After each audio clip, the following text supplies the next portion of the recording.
Hey guys, today we're diving into a fun and maybe a little embarrassing trip down memory lane. I'm showing you my 5 worst and 5 best door hangers that I've ever painted, and trust me, some of these are downright cringeworthy. I want to show you how my technique and style have changed over time. Hopefully you'll be able to get a good laugh and maybe feel a little inspired to trust the process in your own painting journey. From the cringe-worthy crime scene candy cane to designs that I'm genuinely proud of, I'm taking you behind the scenes of my creative evolution. Stick around until the end because I'm going to be sharing some updated versions of these designs to show you how far I've come. All right, let's rip the band-aid off and start with the not so pretty ones. Starting with number 1, the crime scene candy cane.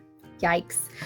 This one started out as a fun Facebook Live where we were just going to play with paint pouring. So I started asking for suggestions for people in the comments to give me ideas for how I can really make this my own. Everybody suggested that I try blowing the paint to create a fun, splattered effect. And while that might be fun on another project, it did not turn out well on a candy cane. Instead, this design ended up looking like a mess, like somebody had licked all over this candy cane and it began to melt. And so we jokingly now call this the crime scene candy cane. Some designs just aren't meant to be abstract, and candy canes are one of them. Number 2, the first ever snowman. This one is taking us way back. I'm talking back to 10 years ago when I started my business. Actually, maybe even longer ago than that. As you can see, the business name is on here as a watermark. It says Custom Creations by Tamara Bennett. How unique.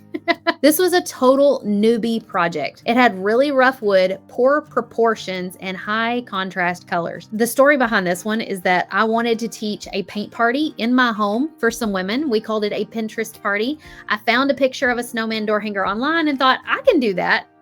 And I could, yeah, but looking back on it, I don't want to make too much fun of this because I can see that I've grown a lot since then. And I'm so thankful that I had the bravery to try projects like this, even if they didn't turn out quite like the one on Pinterest. I mean, I even drew this out on a piece of plywood by hand. That's why his little proportions aren't quite right. He looks a little bit smushed. I had my dad teach me how to cut this out using a jigsaw, and then we used that one to trace all of the other ones so that they would all be the same size and shape. His poor little face looks a little squished together. The pink and teal on the scarf are pretty colors, but they are so bright and high contrast that they're competing for attention. If I were to do this design again, I would make my snowman just a little more slender, a little less squished.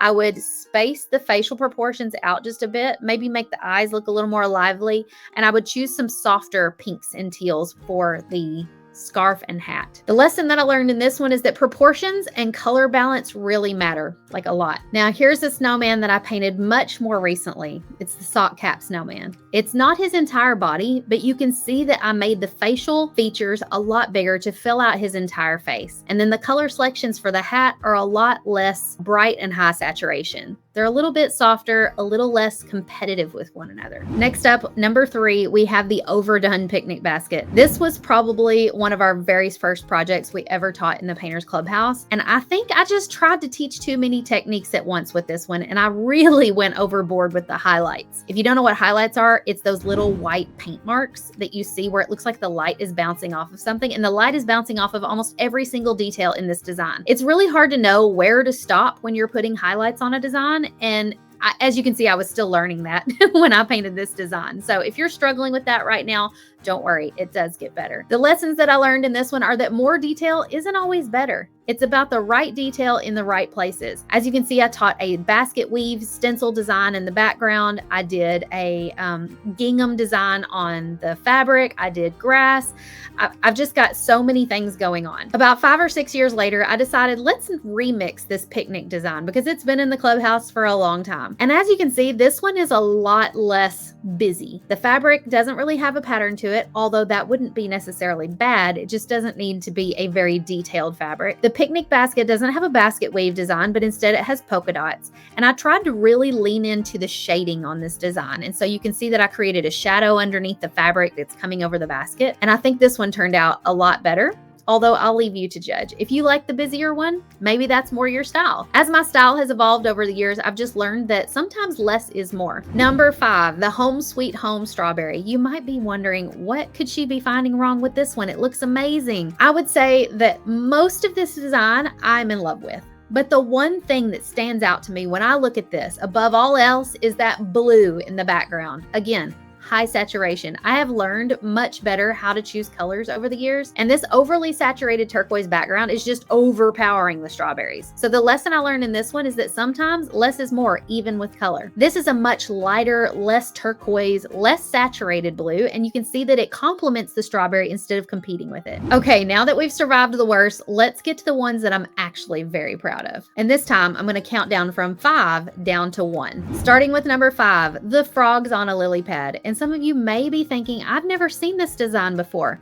That's because I painted this one probably back in 2016. I hated to pick 5 favorites from like the last 2 or 3 years because that would be really easy to do since my style has evolved so much that I really love my more recent designs compared to ones that I did 10 years ago. But as I was looking through really old designs and picking some of the worst, I spotted this little gem and I was like, wow, I'm so proud of 10 years ago me. I'm proud of the amount of shading that I did on this, the balance in the details, even the hand lettering, which was completely freehanded. And so even though this isn't one of my most popular designs or one that I've painted recently, I'm just really proud of myself and how well I did on that, considering the amount of experience that I had back when I painted this one. It really captures the early shading practice and it gives me some sentimental value too. Again, as I was scrolling through some older designs, I found this little gem as well. It's a fall design from probably about 4 to 5 years ago. The details on the pine cones and the leaves really stand out to me. You can tell that I took a lot of time and effort to add those details, to really work on the shading and creating depth in this design. I'm really proud of all the intricate details and the unique composition. This one's just not like any other pumpkin design that you see out there. Number 3, the fall Henrietta door hanger. Some of you guys may remember this one from our fall workshop back in 2023. As you know, I have been raising chickens for approximately 15 years now. So anything with a chicken on it is going to catch my eye. So I feel like I can't do a top 5 best door hangers without including a door hanger that has a chicken on it. This little Henrietta has so much personality as she's popping out of the leaves, and it's just really quirky and unique. It combines my love of chickens with fall vibes without being too cliche. Notice there's no pumpkins in this design. And I'm not saying there's wrong with anything putting pumpkins in a fall design, but this one is a good way of saying fall without including a pumpkin. Now for number 2, our welcome floral design. This one has a really minimal color palette. I think there's only 6 actual colors that I used on this project, which makes it a perfect balance and an eye-catching design with really great lettering. It is simple, it's elegant, and totally beginner friendly. The only thing they might struggle with on this is the tiny details of the leaves and the actual writing of the word welcome. But if they're painting on one of our etched blanks, this is going to be super simple to do. This is another one you can find in our shop at shopdoorhangers.com. Another thing that I love about this design is that it could really be left up for a longer period of time. It's not holiday specific and it's not necessarily seasonally specific. You could use this one from spring all the way through summer. And finally, for number 1, my number 1 all-time best favorite door hanger that I've ever done is, of course, Lola the Highland Cow. She has been a fan favorite for probably 3 years now. And I don't know about you, but Highland cows don't appear to be going anywhere for the time being. I've walked through Hobby Lobby just the other day and saw Highland cow decor on almost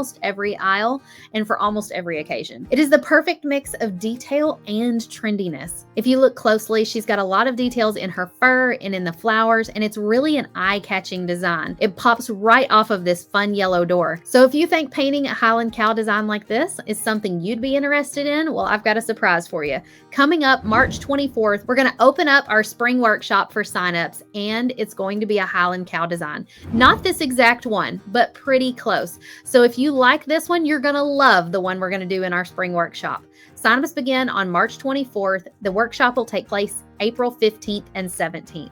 I'm going to be teaching you step by step how to paint this design. I'm going to walk you through the entire thing. All right, now it's your turn. Which one of these was your favorite or your least favorite? Let me know in the comments. Hey, and if you've ever made a crime scene candy cane of your own, share that story too. No judgment here. If you want to paint your own version of Lola the Highland Cow, don't forget to sign up for our spring workshop. Registration starts on March 24th. Oh, and make sure to like this video and subscribe for painting fun. And follow me on social for even more creative inspiration. I'm on TikTok, Facebook, Instagram, all the places. And remember, it's just paint. You can always start over, learn and grow one door hanger at a time. Thanks for watching. Happy painting, y'all.